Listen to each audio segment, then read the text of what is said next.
बहू। शादी के पहले से ही विभा को कपड़े धोने का बड़ा शौक था। कभी नल के नीचे तो कभी तालाब के पास। अरे मेरी नीली वाली लुंगी नहीं दिख रही है। विभा की अम्मा, कहाँ रखी है लुंगी? अरे वो तो विभा ने परसों ही धोकर रखी थी आपकी अलमारी में, देखो वहीं होगी। वो ना मैंने आज धो दी, मुझे लगा कि गंदी हो गई होगी।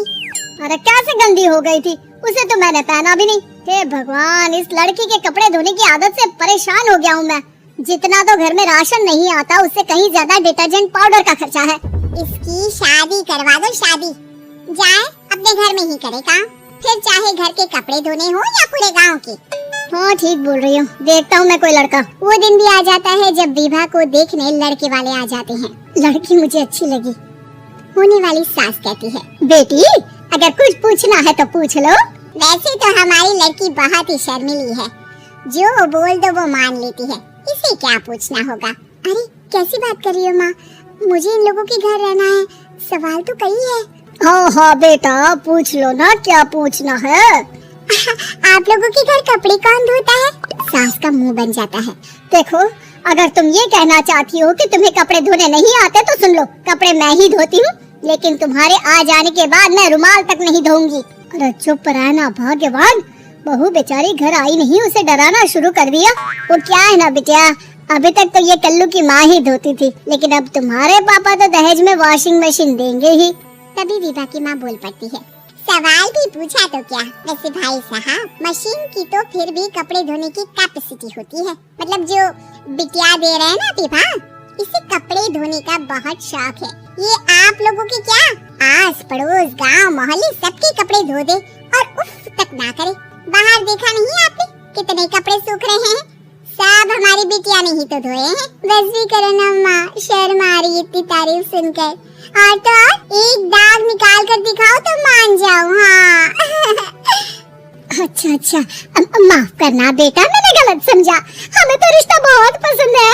और ऐसे जुड़ जाता है रिश्ता कपड़े धोने का शौक रखने वाली विभा का। उसकी शादी हो जाती है कोयला फैक्ट्री में काम करने वाले कल्लू के साथ। शादी के बाद अचानक विभा चिल्लाती हुई सास के पास आती है। सासू माँ, अरे सासू माँ कहाँ है आप? ये तो धोखा है, धोखा दिया आप लोगों ने मुझे। इसे ससुर के चक्कर के बारे में पता चल गया। अरे तो उसमें तुझे क्यों धोखा मिला है? अरे नल में पानी नहीं आता, कपड़े कैसे कब धुलेंगे? अच्छा अच्छा, तू पानी नहीं आ रहा उसकी बात कर रही है। तो आपने क्या सोचा? कुछ नहीं। अच्छा, तेरी माँ ने कहा था कि कपड़े धोने का शौक है, तुझे याद आया मुझे। शौक शौक बोलकर कपड़े धोने वाले मेरे जुनून को कम ना आके सासू माँ, कपड़ा धोना मेरा गुरूर है। तभी पति भी वहाँ आ जाता है। अभी अभी मैंने इसे सनी देओल की फिल्म दिखाई है, उसी के डायलॉग मार रही है माँ। अच्छा सुन, साफ साफ बता रही हूँ, पानी सुबह 4 से 6 और शाम को 10 से 12 आता है, समझी? विभा टाइमिंग सुनकर हैरान हो जाती है। ये क्या भूतों का मोहल्ला है? सुबह 4 बजे उठकर कौन कपड़े धोता है? 4 बजे टंकी में पानी जाता है, फिर सारा दिन धोना ना, किसने मना किया? अरे कैसे बात कर रही है? 200 लीटर की टंकी में कितने कपड़े धो लूंगी मैं? सुबह ही उठ जाऊंगी मैं। अब क्या था, विभा सुबह 4 से लेकर रात के 12 बजे तक कपड़े ही धोती रहती। एक रोज सास पड़ोस से निकलकर कहीं जा रही होती है कि साथ वाली कहती है, हाँ कल्लू की माँ, जरा ये बताओ कि 2 साड़ी है, 2 ब्लाउज और एक पेटीकोट और एक नाड़ी वाला लंबा कच्छा। हाँ तो? अरे तो क्या, कितना लोगी धुलाई ये बताओ। धोबन दिख रहे हैं हम क्या? हमारे पति सरकारी नौकरी से अभी अभी रिटायर हुए हैं और बेटा सुपरवाइजर है कोयला फैक्ट्री में। धोबन समझ रखा है हमें। हाय रे कल्लू की अम्मा, माफ कर दो, वो तो मोहल्ले में यही सब बता रहे थे कि तुमने बहू को कपड़ा धुलवाने के काम में लगा दिया है। सास को पड़ोसन की बात सुनकर गुस्सा आ जाता है। वो घर पहुंचती है जहां घर के बाहर ही इतने सारे कपड़े सूख रहे होते हैं जितने कि किसी धोबन के घर पर। अरे ओ कल्लू की दुल्हन, बाहर निकल। माँ जी यहीं आ जाओ, बाथरूम में चादर धो रहे हैं हम। अरे अभी हम धोते हैं, तुमको बाहर निकलो। ये आस पड़ोस वाले बोल रहे हैं कि हम बहू से कपड़े धुलवा कर उसे कपड़ा धोने वाली बना दिए हैं। अरे छोड़ो ना माँ जी, किन लोगों की बातों में आती हो?